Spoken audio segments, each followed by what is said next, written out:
Eu sou professor de Filosofia, Sociologia e História. Aqui na escola eu sou efetivo em História. Trabalho há 15 anos, mais ou menos, como professor. Sou uma pessoa extrovertida, que acredita muito na vida, epicurista, que acredita que a educação é um caminho de transformação, por mais dificuldades que há. Valorizo muito a questão da amizade, então os amigos que eu tenho são amigos de muito tempo. Valorizo o local que eu estou, seja essa escola ou na outra também que eu trabalho. E valorizo as relações humanas, independentemente de quais sejam.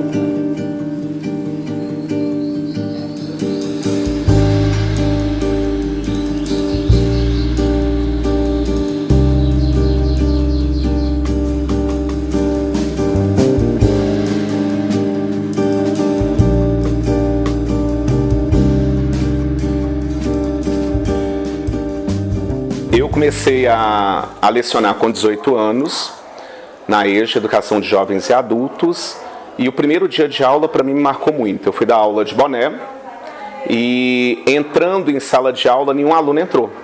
E eu perguntei a uma das alunas por que ela não entrou. Ela falou, não, a gente está esperando o professor chegar. E aí eu falei, não, eu sou professor. Ela me olhou de cima e embaixo, eu falei, não, você é aluno mais novo. E eu falei, não, entra porque eu sou professor e depois você me diz se eu posso dar aula ou não. E depois eu perguntei a ela se eu poderia ser o professor dela. Ela falou que com certeza. E EJA, naquela época, né, era um perfil das pessoas mais velhas. E eu fiquei simplesmente apaixonado, porque eram pessoas que tinham muita dificuldade em aprender, muita, mas queriam aprender. E isso, para mim, eu acho que é a válvula propulsora da maioria dos professores. Que a questão não é ter um aluno que sabe tudo, mas um aluno que realmente deseja aprender. Eu não tive essa situação. Nossa, eu sou um professor. A coisa caiu literalmente. Quando eu entrei em sala, eu falei, eu tenho que ser um professor, ponto. O que eu sempre vou para a sala de aula enquanto professor é o que eu não gostava na minha época de estudante, ou o que eu achava que faltava e que eu posso melhorar. Então, por exemplo, um exemplo típico, eu brinco com o pessoal quando a gente vai falar sobre a Segunda Guerra Mundial.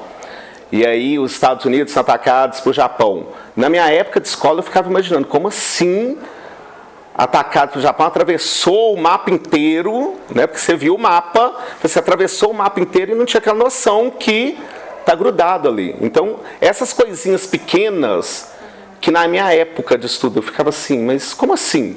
E não perguntava, o professor também não lembrava. Então, essas pequenas coisas, eu faço questão de perguntar aos alunos se eles sabem realmente do que se trata ou não sabem, e se eles têm essa noção. E na maioria das vezes eles não têm essa noção. Por exemplo, Oriente e Ocidente.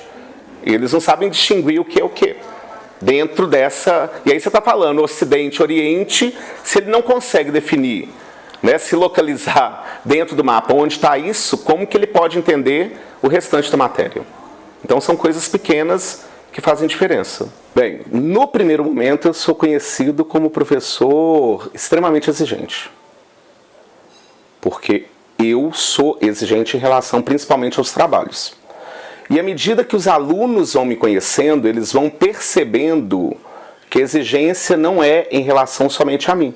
Mas eu busco algo que eles tentem concretizar lá na frente, não somente agora. Por exemplo, essa semana uma aluna me ligou pedindo uma orientação sobre cartaz criativo, que ela ia participar de uma empresa. E hoje eu recebi a informação, ela participou ontem, e aí ela me mandou falando que a apresentação dela, né, que o cartaz que ela fez, foi muito bem valorizado e muito bem aplaudido pelo grupo que estava avaliando. Né? Não sei se ela vai dar continuidade, porque não depende somente do cartaz. Mas ela disse que na hora que se falou uma apresentação criativa utilizando o cartaz, ela não pensou em outra pessoa, ela pensou em mim. E ela pensou justamente pelo trabalho que eu desenvolvo ao longo dos 3 anos. Ela sabe muito bem que eu busco a criatividade, mas que eu sou exigente e sou muito detalhista. Então, eles sabem disso e me veem como esse professor que é muito exigente. Então, na fala deles, eles falam assim, é o professor muito exigente. Ele lê, quando ele fala que lê, ele lê. Né? Essa semana mesmo, os alunos compararam. Um professor deu não sei quantos itens de trabalho.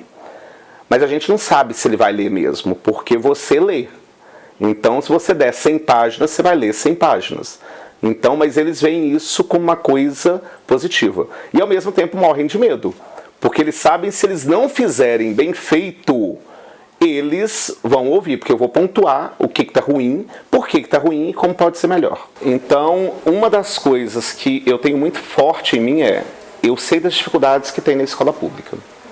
E a maior delas não é só a questão de salário, como as pessoas acreditam que o professor fica reclamando ou lutando só por questão salarial. Eu vejo muito mais além do que só uma questão salarial. Eu acho que tem a questão da condição do ambiente físico que você está, da condição que os alunos têm. Por exemplo, aqui é uma escola só de ensino médio. Então, quando você olha para a política educacional, você tem um monte de alunos que chegaram no ensino médio e que foram sendo literalmente empurrados. Né? Isso aí se torna uma dificuldade, tanto para o professor quanto para o aluno. Porque quebrar essa experiência que ele tem, que eu não preciso fazer muita coisa para chegar em determinado lugar, isso também é uma dificuldade. Porque aqui, né, eu visualizo que a minha função não é aqui, é o aqui lá para frente. Eu tenho que fazer com que ele comece a buscar algo depois daqui. Porque só obter o diploma para mim não adianta. Né? E esses meninos que chegam hoje, que é muito diferente lá atrás, né, quando eu comentei da EJA, que o pessoal da EJA queria o diploma, mas queria a aprendizagem ao mesmo tempo. Então, é uma das dificuldades que a gente comenta e que a gente tem que enfrentar, independentemente de qual seja. E aí entra o lado do Helder, né, que vai entrar ao lado de cada professor. Como que ele encara isso? Ele vê isso como um problema que não é possível enfrentar, ou é um problema real, ele existe, mas eu estou aí e a gente vai fazer aquilo que dá para ser feito. Como eu comentei, a gente trabalha muito com projetos por acreditar que o projeto é um caminho que ajuda o aluno a superar essas dificuldades que ele tem. Não vai dar uma resposta pronta, mas é um caminho que ele possa, né, se ver protagonista dentro do ensino. Até hoje eu não vi nada que falasse assim, vamos trabalhar a criatividade. E aí não é nessa sala, não. Né? Eu tenho 15 anos lecionando nessa escola, na escola pública, escola particular, e nunca participei de nenhuma capacitação que falasse assim, vamos tentar ser criativos. Já participei de capacitações em escola particular do uso das tecnologias. Mas isso não garante a criatividade em momento nenhum. E normalmente, quando o professor vai utilizar as tecnologias, continua do mesmo jeito. Ele coloca um slide e passa o slide, e vai explicar o slide. Então, o livro didático é transposto todo para o slide. Então, na prática, não muda nada. Né? E as pessoas acham que só utilizar a mídia modifica, faz com que a aula seja criativa, seja interessante. E eu vejo nos meus alunos que isso não é. Tanto é que nessa escola aqui, devido aos recursos, né, devido à estrutura da escola, eu não uso praticamente nenhuma mídia. Né? Eu uso o quadro e o pincel. E eles, fora do horário, eu tento motivá-los para que eles sejam criativos. Porque se você for pegar a minha aula propriamente dita, é uma aula que eu tento fazer com que ela seja dialogada. É uma aula expositiva, mas uma aula expositiva dialogada. E eu nunca dou uma resposta pronta. Então é um princípio da minha aula.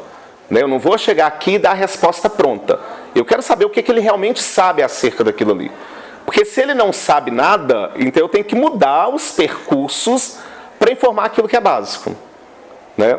E aí a gente vai discutindo. Tanto é que eu nunca consigo vencer conteúdo. Porque eu fico mais preocupado dele assimilar e aprender um pouco sobre aquilo que está sendo visto. E história, quando a gente pega história, né, tem muitas informações e muitos detalhes. Então, eu acredito que esse aluno se a gente tivesse muito tempo, com 2 aulas não dá para se ver tudo isso. Então eu faço a escolha de se trabalhar da forma mais simples, mas de forma que possa atingi-lo. E depois que ele possa me dar uma resposta acerca do que foi visto. Por exemplo, no ano passado eu fiz um teste com os meninos daqui, que eles tiveram que desenvolver um jogo de tabuleiro sobre a Idade Média. Então a gente viu a matéria de Idade Média e eles tiveram que desenvolver. E depois a gente veio para a biblioteca e eles foram jogar aquilo que eles fizeram. E me apresentar ao mesmo tempo que eles estavam jogando. Né? E aí, quando eu avaliei o trabalho de forma geral, eu falei, gente, se juntasse, falei com eles, isso aqui está fantástico, isso aqui não está muito bom, que aí eu vou pontuando. Não é só fazer, fez um jogo, tá bom. E aí eu falei assim, nossa, se juntasse isso, com fulano que foi extremamente criativo, então você vai mostrando para o aluno que ele pode ainda melhorar. Né? Tá ótimo, tá bom, se não tiver bom, o que pode ser melhorado? Mas eu vejo, voltando, né, ao item, que dentro da escola, na particular e na pública, eu nunca vi nada que falasse assim, vamos incentivar os professores a serem criativos. Até hoje eu não vi nada acerca disso. Né? E se tiver alguma coisa de aula criativa, a aula criativa perpassa pela tecnologia. E não necessariamente todos os alunos têm acesso a essa tecnologia.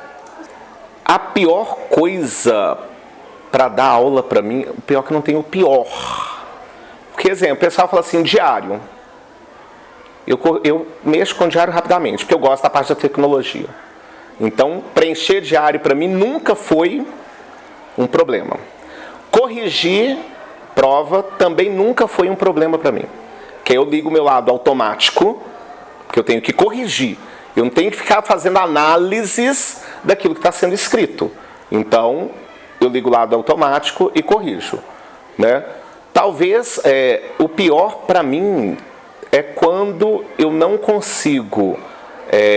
eu não vou conseguir nunca chegar nos 40 alunos, né, atingir os 40 alunos, e eu poderia um pouco mais. Mas eu sei que por fazer um monte de coisas, eu não consigo fazer isso um pouco mais. Né? E o melhor de dar aula é, sem dúvida nenhuma, estar em sala de aula com os alunos. Para mim não tem nada melhor, isso me motiva.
Eu trabalhei com a questão de alunos gays, como eles vivenciavam a orientação sexual dentro de uma escola de ensino médio, uma escola pública.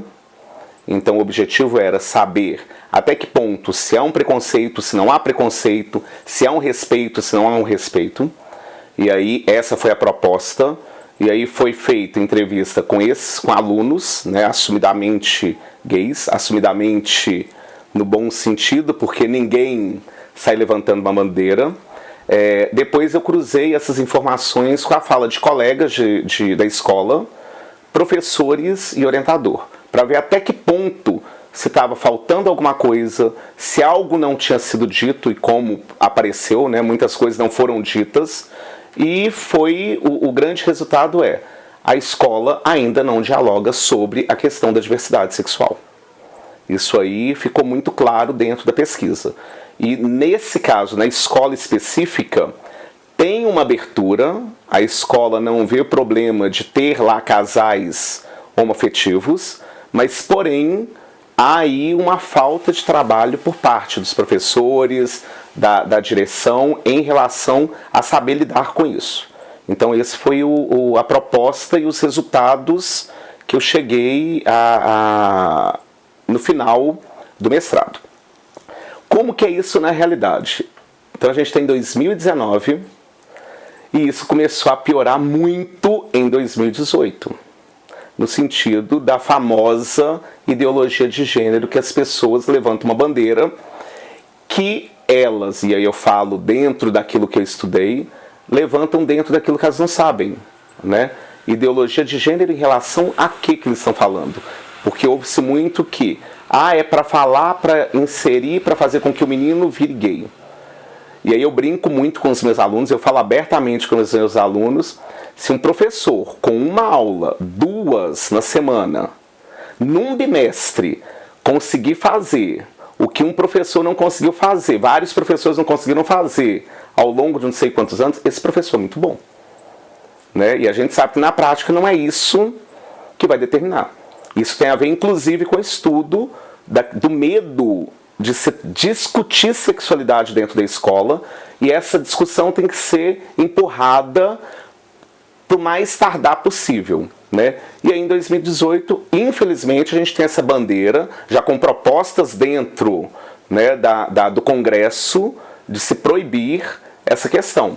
Como a gente tem também a Base Nacional Curricular Comum, que a última versão foi retirada a palavra gênero e orientação sexual.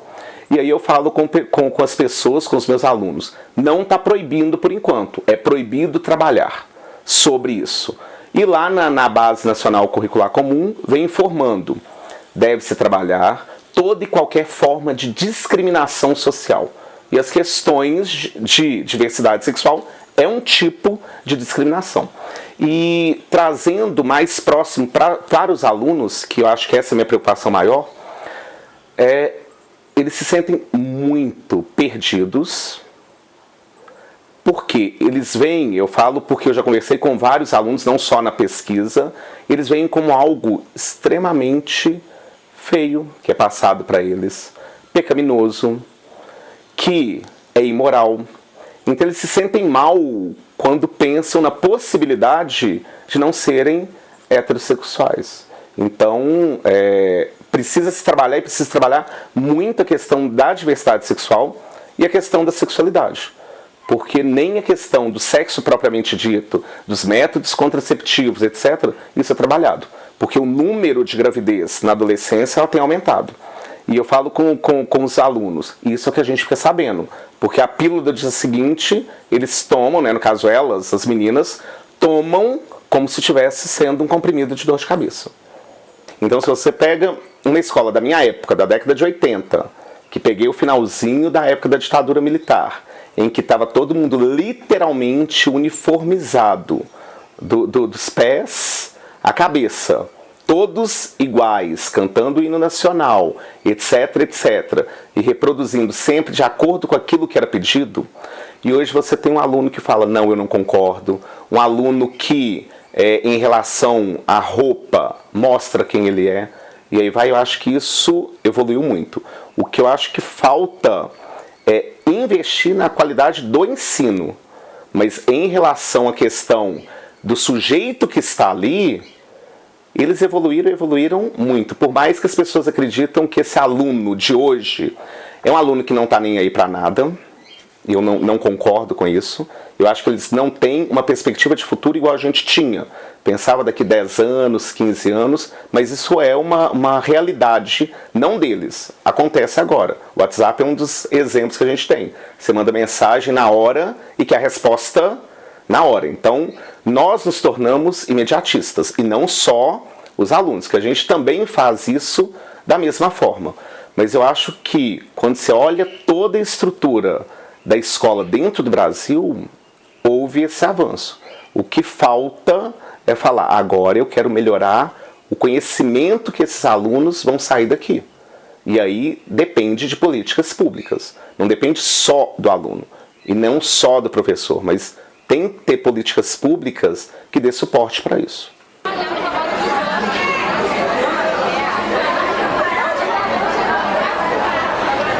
Ser professor não é fácil, como qualquer outra profissão. Que a gente acredita, a gente sempre pega a minha profissão e fala assim, mas a minha profissão tem essa dificuldade. É lógico, evidente, quando alguém fala dessas dificuldades da profissão X, eu falo, mas a minha, eu tenho 40 alunos dentro da sala. Né? Eu lembro uma vez que uma colega minha médica, nossa, eu não dou conta, eu tenho que atender tantos pacientes. Eu falei assim, que bom que você atende um paciente a cada 15 minutos. Eu atendo 40 alunos em 50 minutos. Né? Mas a minha profissão não é pior nem melhor. Ela tem problemas como qualquer outra profissão.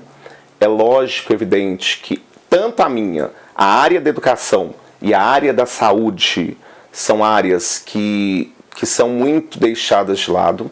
Né? E não é só o ser professor, porque quando eu falo só ser professor, eu esqueço que tem uma escola toda ali, que tem a direção, que tem a orientação, que tem o pessoal que é SB, que tem o pessoal que é TB, que faz parte da escola e que faz com que a escola também movimente. Né? Então eu acho que a educação ela precisa de um cuidado maior. Mas a minha profissão de ser professor, ela não é fácil, como qualquer outra. Que depende muito mais de como eu encaro essa profissão e o que eu quero doar de mim para essa profissão do que o contrário. Então eu acho que isso é muito importante, principalmente para quem está começando. Porque eles vão entrar, vão chegar numa sala, terão nada mais, nada menos do que de 35 a 40 alunos, dependendo da escola que for, e normalmente para um professor que está começando, não vai começar nas escolas que são consideradas top, né? Vai pegar isso aí, já tem dados comprovando isso, por conta da designação. E aí vão chegar com uma situação que vai falar assim, nossa, eu nunca mais vou entrar aqui, mas você ainda não se permitiu a conhecer.